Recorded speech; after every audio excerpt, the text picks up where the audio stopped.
Shalom House of Grace, puji nama Tuhan. Kita akan memulai ibadah kita. Kita akan menyanyikan pujikan nama Tuhan Yesus. Amin. Oh, terima kasih Tuhan. Hidup kami, persembahan kami hanya buat Tuhan Yesus. Karena kasih karunia-Mu yang sangat besar buat setiap kami, Tuhan. Ini nyanyian kami, Tuhan. Dalam nama-Mu, Tuhan Yesus Kristus. Sama-sama nyanyikan buat Tuhan Yesus kita. Kau gembala yang sangat baik, anugerah-Mu begitu besar. Kau jadikanku biji matamu, kesayangan-Mu Tuhan. Kau menyerahkan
firman-Mu Tuhan. Kami siap ya Tuhan Yesus, hanya di dalam nama-Mu Tuhan. Kami berdoa dan mengucap syukur. Sama-sama katakan, amin, haleluya. Mari kita berdoa.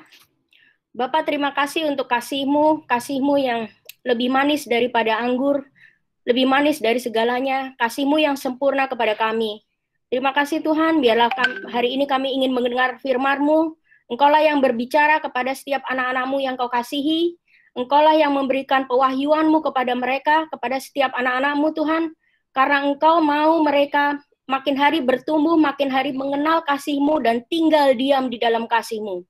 Tuhan, Engkau sungguh baik kepada kami. Karena Engkau telah mengaruniakan kami segala kemurahan-Mu, segala kebaikan-Mu, kasih karunia-Mu, kasih setia-Mu Tuhan kepada kami, sehingga kami bisa hidup dan menikmati dan mengecap kebaikan-Mu sepanjang hari di dalam hidup kami. Terima kasih Tuhan Yesus, di dalam nama-Mu kami berdoa dan mengucap syukur. Amin. Selamat pagi semuanya.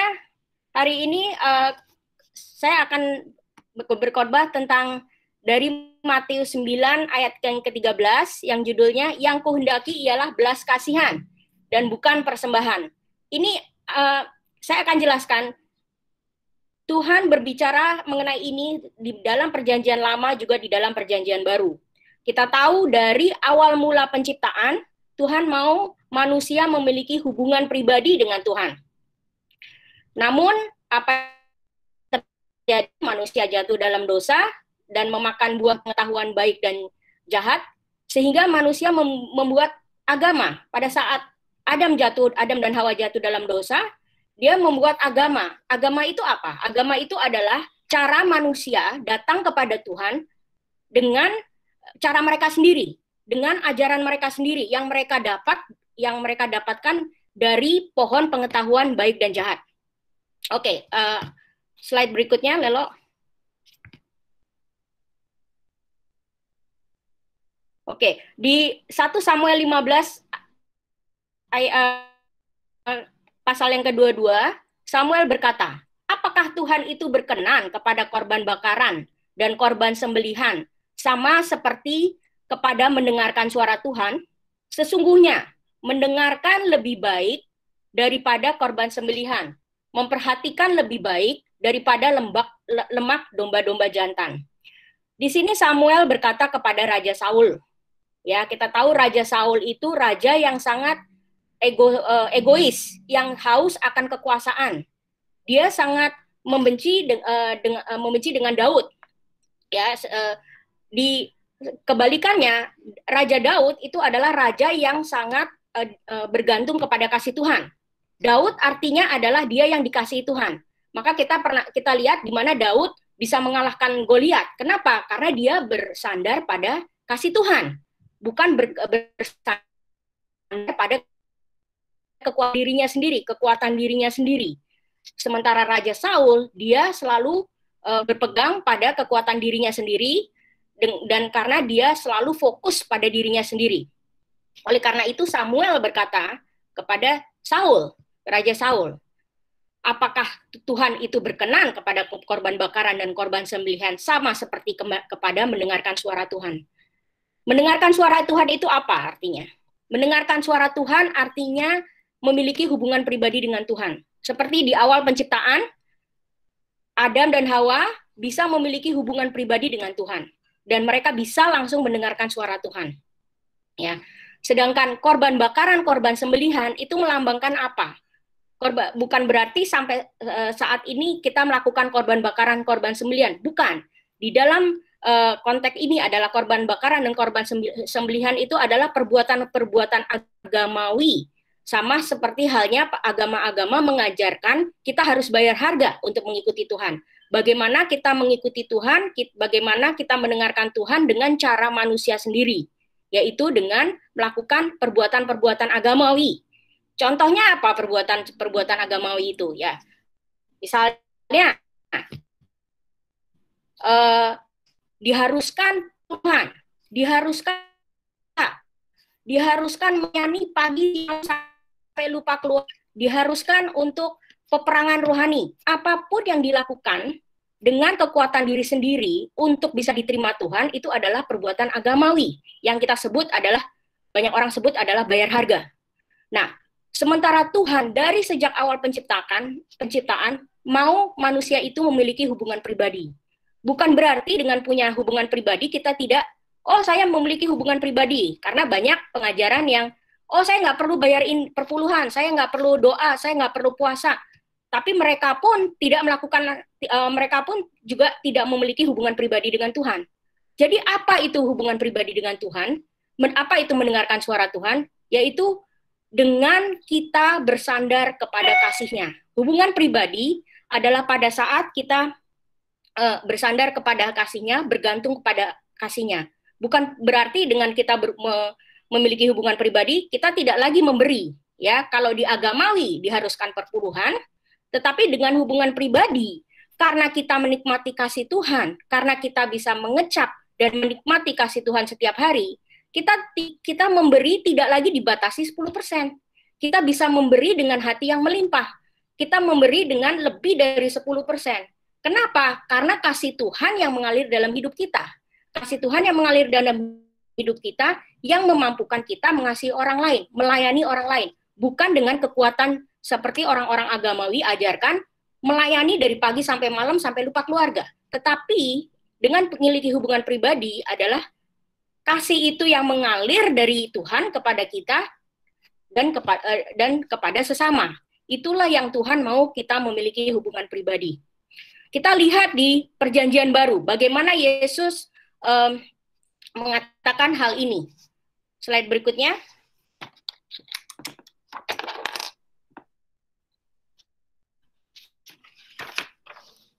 Di Matius 9, kita baca di ayat 10, di pasal 10. Kemudian ketika Yesus makan di rumah Matius, cukai dan orang berdosa dan makan bersama-sama dengan dia dan murid-muridnya. Pada waktu orang Farisi melihat hal itu, berkatalah mereka kepada murid-murid Yesus, "Mengapa gurumu makan bersama-sama dengan pemungut cukai dan orang berdosa?" Yesus mendengarnya dan berkata, "Bukan orang sehat yang memerlukan tabib, tetapi orang sakit. Jadi, pergilah dan pelajarilah arti firman ini. Yang kuhendaki ialah belas kasihan dan bukan persembahan. Karena aku datang bukan untuk orang benar, melainkan orang berdosa." Nah, Tuhan Yesus katakan di sini di ayat 3, di pasal 13-nya, "Jadi pergilah dan pelajarilah." Ya, Tuhan mengatakan pergilah dan pelajarilah itu kepada siapa? Kepada orang berdosa, juga kepada orang Farisi. Ya, kalau di sebelumnya di Matius 9 ayat 9 itu Tuhan Yesus memanggil Matius, yang mana Matius itu adalah seorang pemungut cukai. Tuhan Yesus memanggil untuk ikut menjadi muridnya. Pada saat Matius ikut Yesus, para pemungut cukai yang lain pun datang ke rumah Matius untuk ikut makan, untuk ikut mendengarkan Tuhan Yesus berbicara. Oleh karena itu, kenapa disebut di ayat 10-nya, banyak pemungut cukai dan orang berdosa dan makan bersama-sama dengan dia. Melihat hal itu, orang Farisi kaget. Orang Farisi yang suka menghakimi, orang Farisi yang selalu mengandalkan kekuatannya diri sendiri untuk berhubungan dengan Tuhan, itu langsung mempertanyakan kenapa Yesus makan sama orang Farisi. Kenapa Yesus makan dengan orang berdosa? Maka Yesus katakan, pergilah dan pelajarilah. Dan arti firman ini, yang kuhendaki ialah belas kasihan, bukan persembahan. Di slide berikutnya.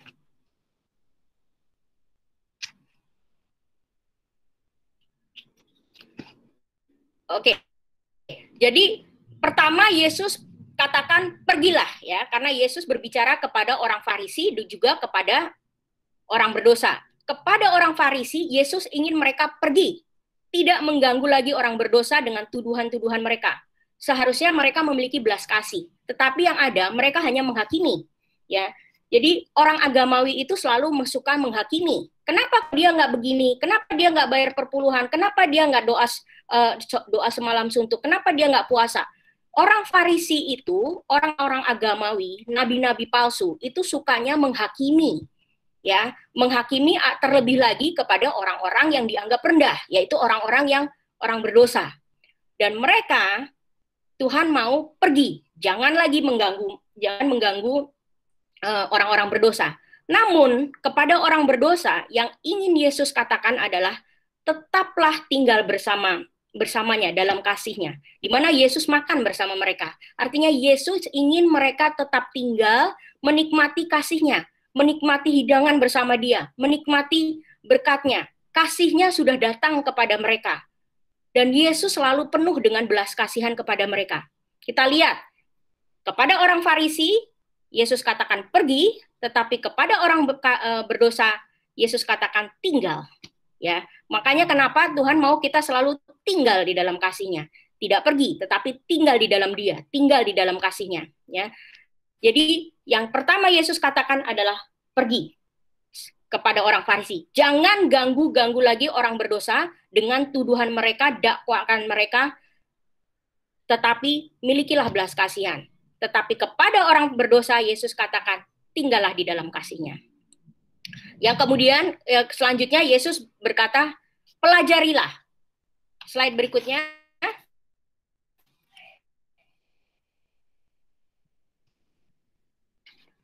Yang berikutnya Yesus katakan pelajarilah. Nah, kepada orang Farisi, Yesus ingin mereka belajar tentang kasih Allah, ya, daripada mengandalkan kekuatan sendiri, melakukan perbuatan agamawi. Kita tahu orang Farisi itu senang sekali belajar. Mereka memiliki teologi buatan mereka. Dan mereka sangat sekali bangga. Makin mereka punya pengetahuan, makin mereka merasa punya teologi yang tinggi-tinggi sampai PhD sekalipun, itu malah membuat mereka sombong. Tetapi pengetahuan yang mereka miliki tidak mengenai kasih Tuhan. Ya, karena apa? Oleh karena itu makanya Tuhan Yesus katakan belajar, pelajarilah. Untuk pelajarilah apa? Tentang kasih Tuhan. Karena selama ini yang orang-orang Farisi pelajari adalah teologi buatan mereka.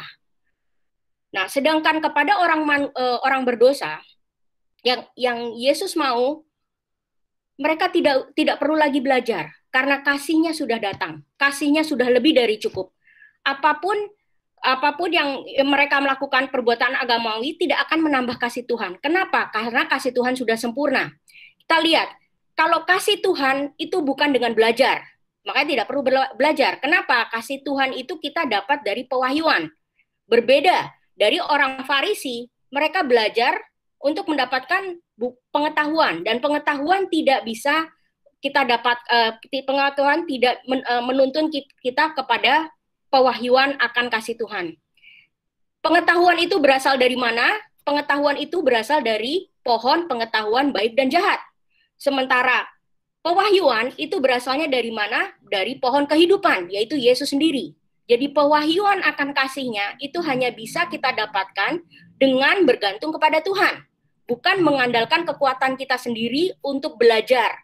Tetapi kepada orang Farisi, Yesus katakan karena mereka begitu sombongnya dengan pengetahuan mereka, namun mereka salah akan mereka pelajari karena mereka tidak pernah mengerti tentang kasih Tuhan. Ya, jadi tadi kepada orang Farisi mereka katakan pergi dan belajar, ya. Jadi pergi, jangan ganggu, belajar tentang kasih Tuhan.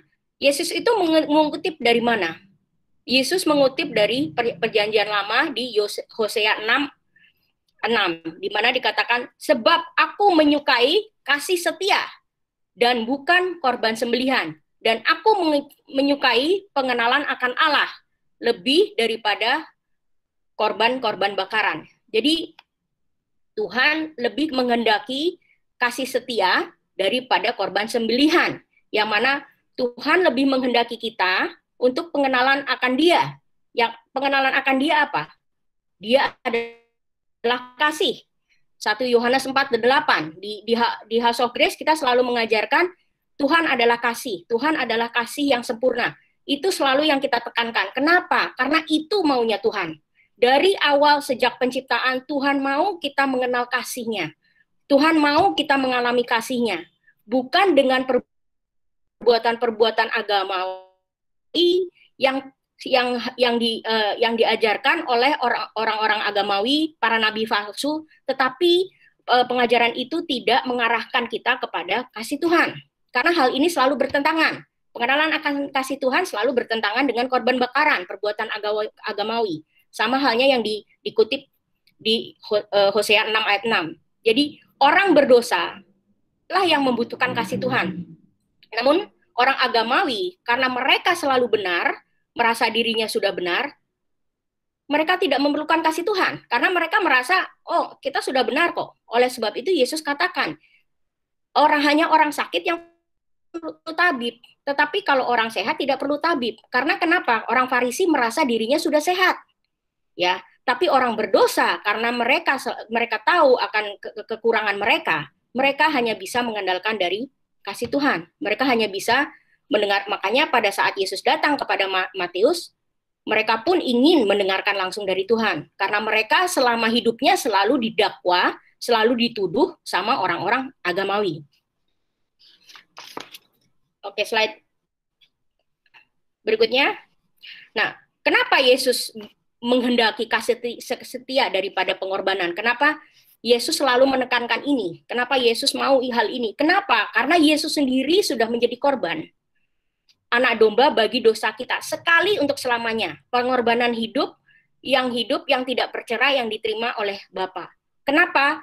Karena kalau kita berkorban, kalau kita melakukan suatu korban bakaran, korban sembelihan, perbuatan agamawi, itu tidak cukup. Itu tidak bisa untuk menebus dosa kita. Karena itu Tuhanlah yang berkorban bagi kita untuk menebus dosa kita. Karena apapun yang kita lakukan untuk diterima Tuhan itu tidak akan pernah cukup. Oleh sebab itu Yesus sendiri yang harus datang untuk mati di kayu salib, untuk memberikan hidup sehingga kita yang menerima Dia, yang percaya akan Dia, kita pun bisa menerima kasih-Nya. Kita pun bisa menerima berkat-Nya. Dan itulah yang Tuhan mau. Sehingga karena Yesus lebih menghendaki kasih setia daripada pengorbanan. Slide berikutnya. Nah, kita lihat lagi. Yesus berkata hal demikian di Matius 12 ya. Hal yang sama di Matius 12. Kita baca di ayat yang ke-1. Pada waktu itu, pada hari Sabat, Yesus jalan di ladang gandum. Karena lapar, murid-muridnya memetik bulir gandum dan memakannya. Melihat itu, berkatalah orang-orang Farisi kepadanya, lihatlah, murid-muridmu sesuatu yang tidak diperbolehkan pada hari Sabat. Tetapi jawab Yesus kepada mereka, tidaklah kamu baca apa yang dilakukan Daud ketika ia dan mereka yang mengikutinya lapar. Bagaimana ia masuk ke dalam rumah Allah, bagaimana mereka makan roti sajian yang tidak boleh dimakan, baik olehnya maupun oleh mereka yang mengikutinya, kecuali oleh imam-imam. Slide berikutnya. Kita lanjutkan di pasal kelimanya. Atau tidaklah kamu baca dalam kitab Taurat bahwa pada hari-hari Sabat, imam-imam melanggar hukum Sabat di dalam bait Allah, namun tidak bersalah? Aku berkata kepadamu, di sini ada yang melebihi bait Allah. Jika memang kamu mengerti maksud firman ini, yang kuhendaki ialah belas kasihan dan bukan persembahan, tentu kamu tidak menghukum orang yang tidak bersalah. Karena anak manusia adalah Tuhan atas hari Sabat. Nah, Yesus mengatakan 3 hal. Ya, yang pertama, di sini ada yang melebihi bait Allah. Ya, saya akan tekankan 3 hal ini. Yang kedua, yang kuhendaki ialah belas kasihan dan bukan persembahan. Dan yang ketiga, karena anak manusia adalah Tuhan atas hari Sabat. Nah, Yesus kembali lagi, Yesus ingin berbicara kepada siapa? Ketiga hal ini, ya. Yesus ingin berbicara yang pertama, yang pasti kepada murid-muridnya. Kenapa? Karena murid-muridnya dituduh sama dihakimi oleh orang Farisi dengan memakan pada hari Sabat. Yesus ingin menekankan kepada murid-muridnya, kasih-Nya ada bersama mereka selalu, melindungi mereka dari tuduhan dan penghakiman agamawi. Dia selalu melindungi mereka, selalu mengasihi mereka. Namun, Kepada orang Farisi, Yesus mengatakan 3 hal ini. Kita lihat yang pertama. Di slide berikutnya. Ya. Yang pertama, yang lebih besar dari bait suci adalah Dia yang ada di dalam bait suci, yang tidak lain adalah Allah yang pengasih. Kita tahu kalau di suatu kerajaan, siapa yang lebih besar di kerajaan tersebut? Yang lebih besar dari suatu kerajaan adalah rajanya, pemilik kerajaan tersebut. Sama halnya ini, siapa yang lebih besar dari bait suci? Yang lebih besar dari bait suci adalah Dia yang ada di dalam bait suci. Seperti halnya raja yang ada di dalam kerajaan. Bukan kerajaannya, bukan bait sucinya, tetapi Dia, Tuhan yang ada di dalam bait suci itu yang lebih besar dari bait itu suci sendiri. Raja itu lebih besar dari kerajaannya. Jadi orangnya yang lebih besar dari bentuk fisiknya. Jadi yang lebih besar dari bait suci adalah Tuhannya yang ada di dalam bait suci. Yang tidak lain adalah Allah yang pengasih. Ya. Nah, kita tahu apa itu lambang bait suci. Bait suci dia yang lebih besar. Tuhan katakan di sini ada yang melebihi bait Allah. Kenapa Yesus katakan itu? Kenapa? Karena bait suci itu melambangkan apa? Pertama, bait suci itu melambangkan otoritasnya, otoritas Tuhan. Bait suci melambangkan kekuasaannya. Bait suci melambangkan kedaulatannya. Banyak pengajar-pengajar di Grace Community, mereka selalu menekankan kedaulatan Tuhan mutlak. Salah. Kenapa? Karena kedaulatan Tuhan tidak lebih besar daripada Tuhannya. Tuhannya itu selalu lebih besar dari kedaulatannya. Tuhan itu selalu lebih besar dari kuasanya.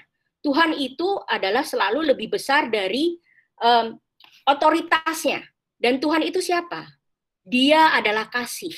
Jadi Dia yang adalah kasih, seperti dikatakan 1 Yohanes 4:8 bahwa Tuhan adalah kasih, itu lebih besar dari kuasanya, lebih besar dari otoritasnya, lebih besar dari kedaulatannya.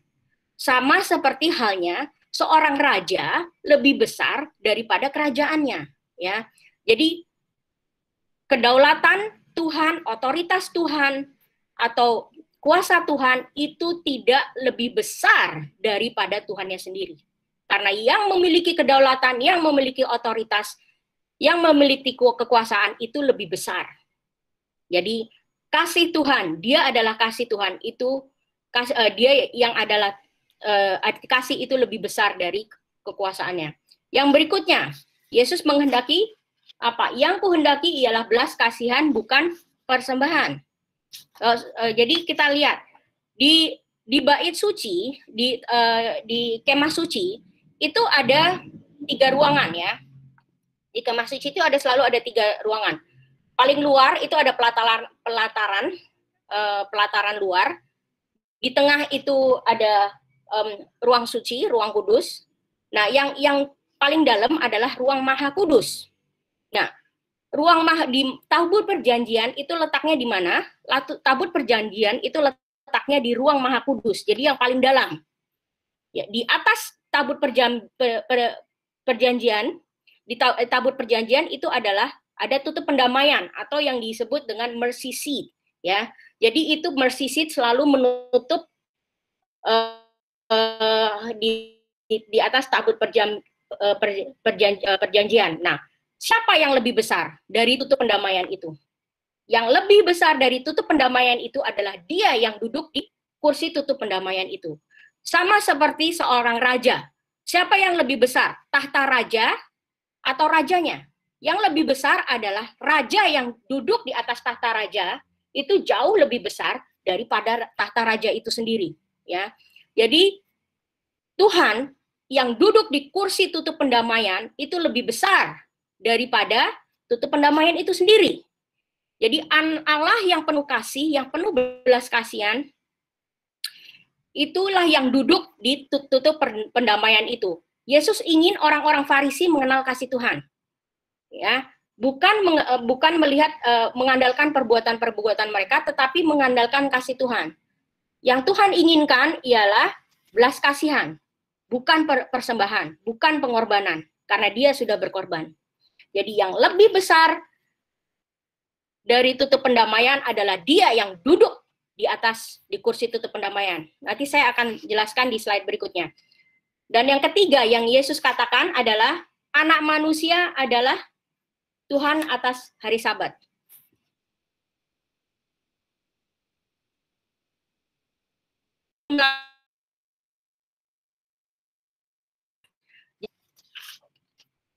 Mengatakan anak manusia adalah Tuhan atas hari Sabat, yang dia ingin katakan ialah siapa yang lebih besar dari hukum Taurat? Siapa yang lebih besar hukum Taurat adalah anak Allah yang menjadi anak manusia yang mati di kayu salib karena kasihnya menebus dosa kita dari segala kutuk hukum Taurat, dari segala dosa. Itu yang lebih besar. Jadi anak Allah yang menjadi manusia yang mati di kayu salib menebus dosa kita dari segala hukum Taurat. Makanya Yesus katakan yang anak manusia adalah Tuhan atas hari Sabat. Artinya yang lebih besar dari hari Sabat adalah Tuhan atas hari Sabat. Karena Sabat melambangkan hukum Taurat. Namun Tuhan lebih besar daripada hukumnya. Tuhan yang adalah kasih, yang penuh dengan kasih, menebus kita dari segala hukum Taurat. Dengan mati di kayu salib untuk menebus dosa kita dari kutuk hukum Taurat.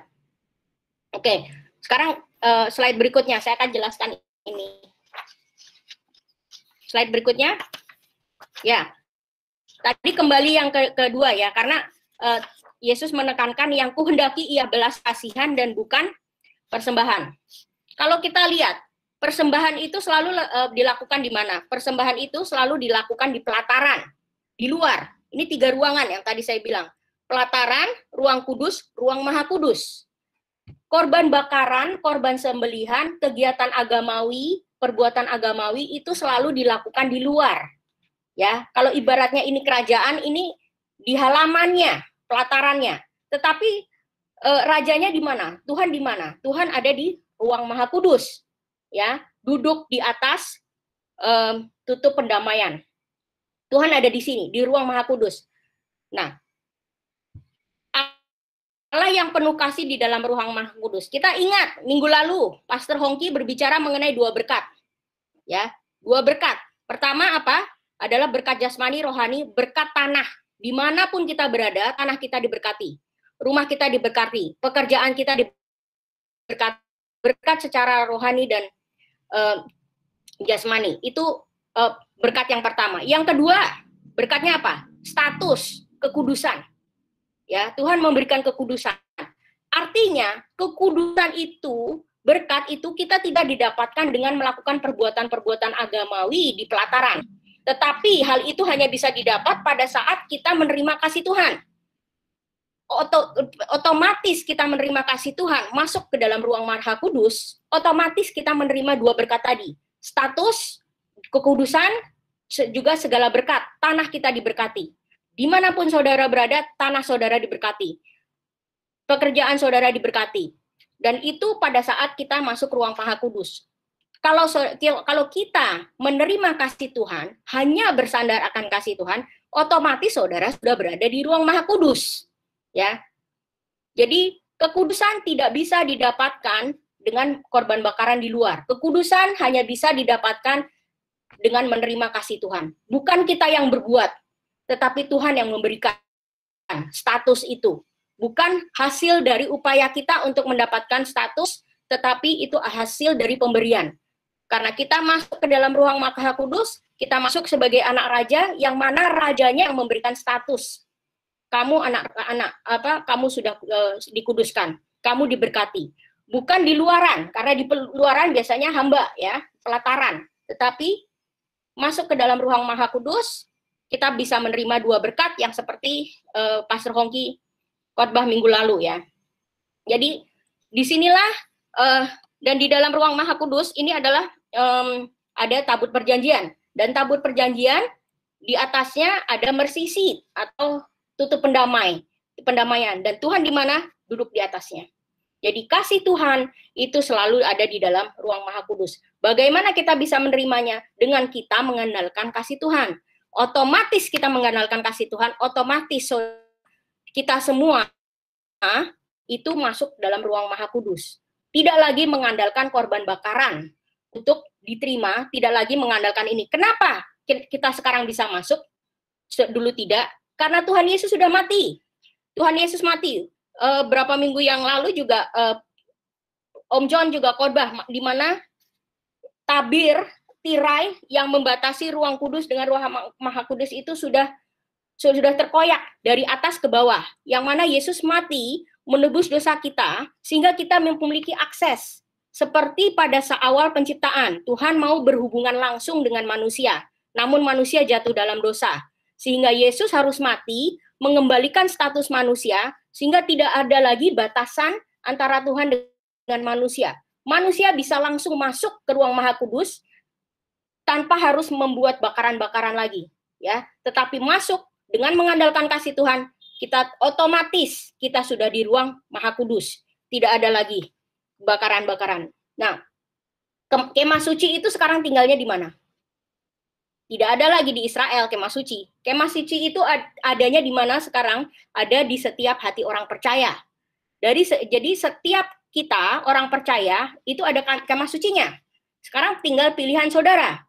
Mau tinggal di luar, ikut di pelataran, melakukan korban bakaran, sembelihan, atau masuk ke dalam di ruang Maha Suci, Maha Kudus, dan menikmati kasih Tuhan, dan sehingga kita bisa menikmati berkat Tuhan itu, yang mana yang dua berkat itu, status dan berkat tanah kita diberkati, dimanapun saudara berkati, rohani saudara diberkati, itu pada saat kita masuk ruang Maha Kudus.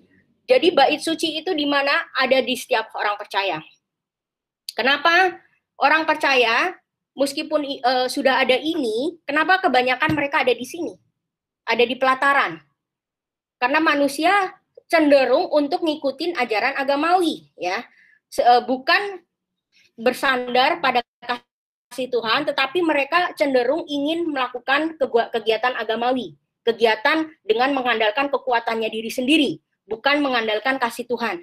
Bila kita mengandalkan kasih Tuhan, kita tidak lagi ada di pelataran luar, tetapi kita masuk di dalam kasih Tuhan. Dan orang agamawi itu, mereka senangnya di sini. Kenapa? Karena orang agamawi itu selalu bagus dari luarnya, tapi dalamnya jelek.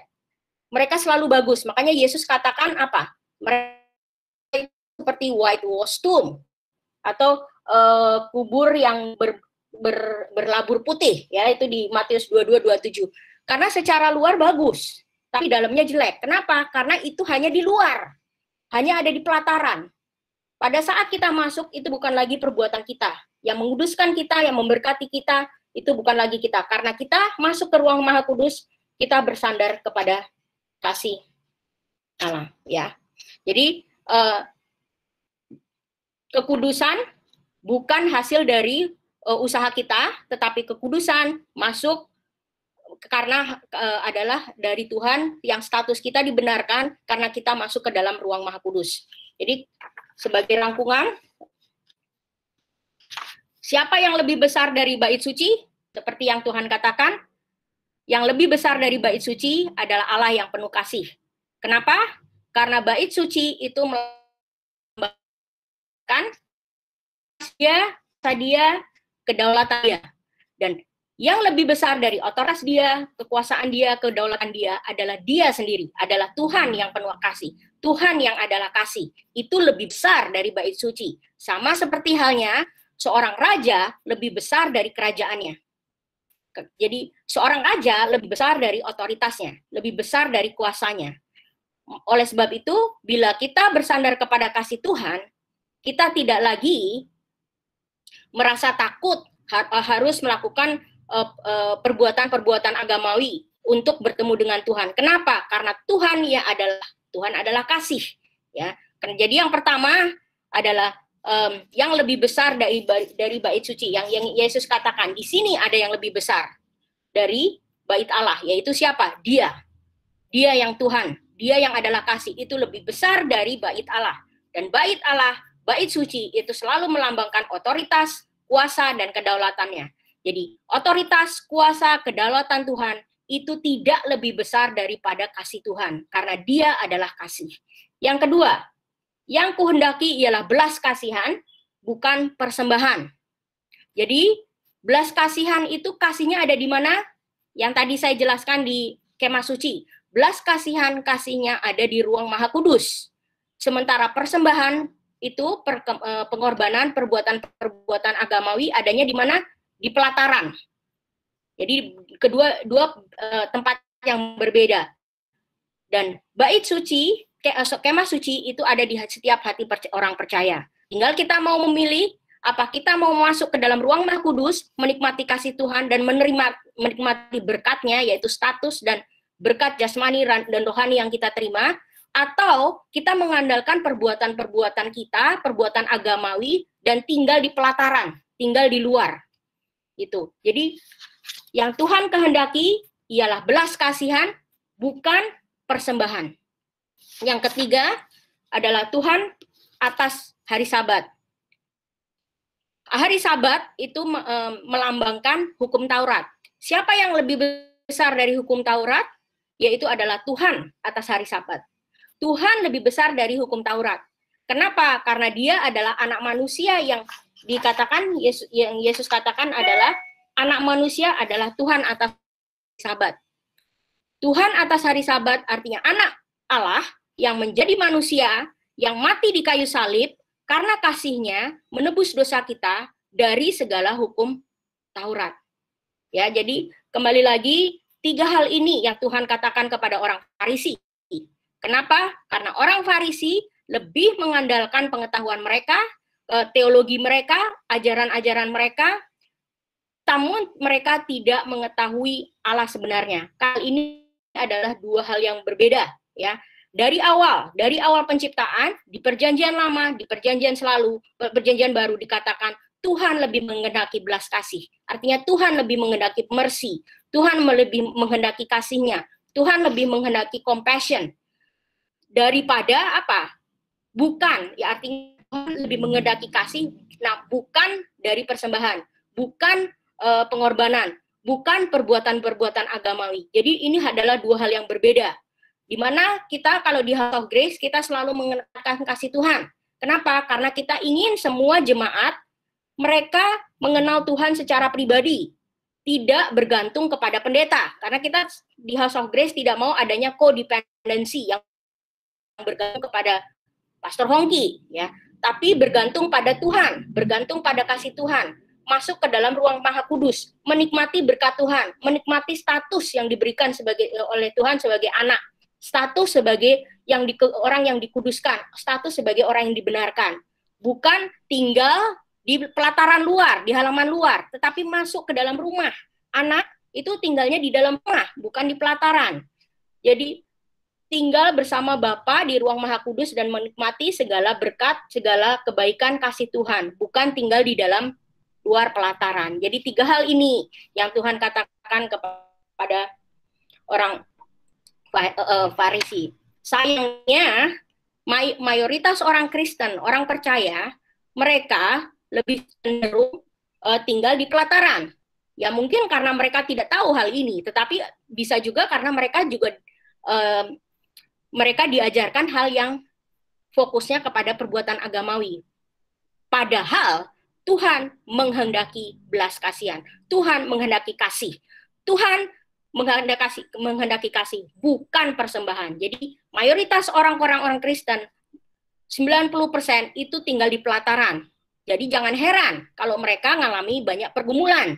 Kenapa? Karena mereka tidak tinggal masuk dalam ruang maha kudus. Kalau orang percaya masuk dalam ruang maha kudus, otomatis ya hidupnya diberkati, otomatis statusnya dirubah, status sebagai anak Allah, status sebagai kudus, itu otomatis karena hanya bergantung pada kasih Tuhan, bukan bergantung pada kekuatan diri sendiri yang adanya di pelataran. Jadi sebagai penutup di slide berikutnya,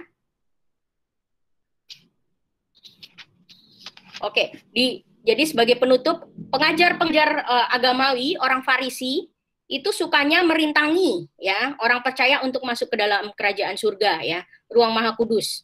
Mereka merintangi kita dengan apa? Dengan teologi atau ajaran agamawi mereka, dengan buatan mereka. Jadi para agamawi, guru-guru agamawi atau nabi-nabi palsu itu sukanya merintangi. Seperti yang kita lihat, dia mengerintangi orang berdosa datang ke Yesus. Dia menghakimi murid-murid Yesus yang makan pada hari Sabat. Karena apa? Karena mereka selalu ingin menuduh, selalu sukanya menuduh, menghakimi. Itu orang-orang Farisi. Hanya luarnya bagus, kenapa? Karena mereka sukanya di luaran. Secara fisiknya bagus, tetapi dalamnya busuk. Namun mereka memberikan ajaran-ajaran sehingga orang tidak bisa berhubungan langsung dengan Tuhan.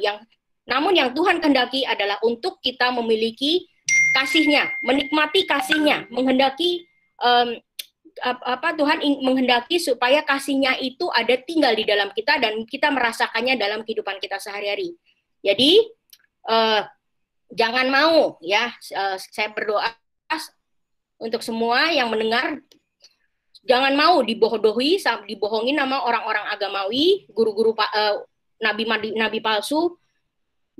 Namun bertumbuhlah dalam pengenalan kasih Tuhan, bertumbuhlah dalam hubungan pribadi dengan Tuhan, ya. Dan di saat saudara kita semua bertumbuh dalam pengenalan akan Tuhan, kita tidak mudah dibodohi, tidak mudah terjerat dalam pengajaran-pengajaran nabi palsu, karena banyak sekali pengajaran. Kalau kita tidak bertinggal di dalam kasih Tuhan, pasti gampang sekali dibodohin, pasti gampang sekali dibuat bingung, sehingga kita tidak bisa bertumbuh dalam pengenalan akan Tuhan.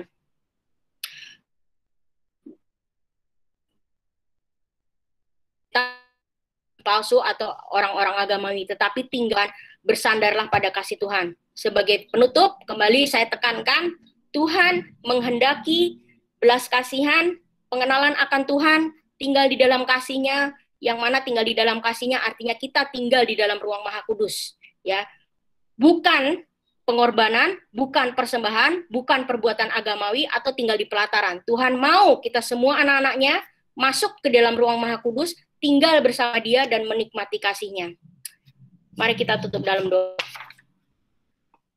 Bapa di surga, terima kasih untuk terima kasih untuk firman-Mu Tuhan. Kami percaya Engkaulah yang memberikan pewahyuan, karena kasih Tuhan itu adalah suatu pewahyuan yang hanya berasal daripada-Mu. Engkaulah yang mengajarkan kami setiap hari, yang menuntun kami setiap hari, yang memberikan pewahyuan setiap hari Tuhan. Kami hanya bisa bersandar dengan kasih-Mu. Engkau sungguh baik, kasih-Mu sempurna, Engkau memberkati kami dengan segala berkat-Mu, dengan segala berkat jasmani dan rohani, berkat kekudusan, berkat status, dibenarkan Tuhan.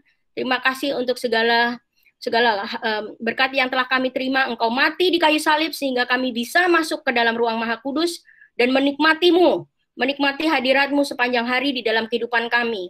Kami tidak lagi harus melakukan perbuatan-perbuatan agamawi dengan mengandalkan kekuatan diri kami, tetapi kami bersandar pada kasih-Mu, kami bersandar kepada Engkaulah yang melakukan semuanya itu kepada kami. Karena Engkau Tuhan Yesus telah mati di kayu salib, sehingga kami beroleh hidup yang penuh dengan kelimpahan. Karena Engkau mati di kayu salib sehingga kami memperoleh kehidupan yang berkelimpahan di dalam Engkau. Di dalam nama Yesus kami berdoa dan mengucap syukur. Amin. Thank you everyone. Amen. Pengumuman minggu ini nggak ada discipleship class, minggu depan baru kita ada discipleship class. Last week Jerry's birthday. Happy birthday Jerry if you are here. Happy birthday to you. And Yeah. I'm here. Happy birthday Jerry. Halo. So we're gonna Hah? close Ulang to tahun prayer. Kak Jerry. We're gonna close for prayer. So let's pray. Dear Heavenly Father, we just thank you, Lord, that your one sacrifice open up the door of heaven to us. That through your sacrifice on the cross, you bring us back to the promised land. You bring us back to where we should be. You bring us back to our status with you. And you do not want sacrifices because you have done it all. The perfect sacrifice, the perfect Lamb of God, one sacrifice once and for all, has done all that no man can ever do. And you have done it all because of your great love for us. And you have opened up heaven to us. You have given us your kingdom, that we are reigning, we are staying, we are in the kingdom. And Lord, we know that one thing, we always have the Holy Spirit in us. And most of all, we always have your presence with us. Wherever we go, whatever we are doing, wherever we are, whatever we are situations we are in, the temple of the Holy Spirit is in us, and you are resides in us, and you never leave us nor forsake us, for you are always with us, to bless us, to lead us, to guide us, to be with us, to show us, to protect us, to give us all blessings and abundance in you. And that's what you have done. You never desire sacrifices, because you know our sacrifices cannot do anything for us. But your sacrifice on the cross, once and for all, you've done it all. And Lord, we rejoice. We have that. We rejoice each and every day that your sacrifice completes everything. And everything is all done because of you, because of your great love. We thank you, Lord, for your greatness. We thank you, Lord, for your faithfulness. We thank you, Lord, for your amazing unconditional love for each and every one of us. Wherever we are, we know we are always deeply loved, greatly blessed, and highly favored in your eyes. In Jesus' name we pray. Amen.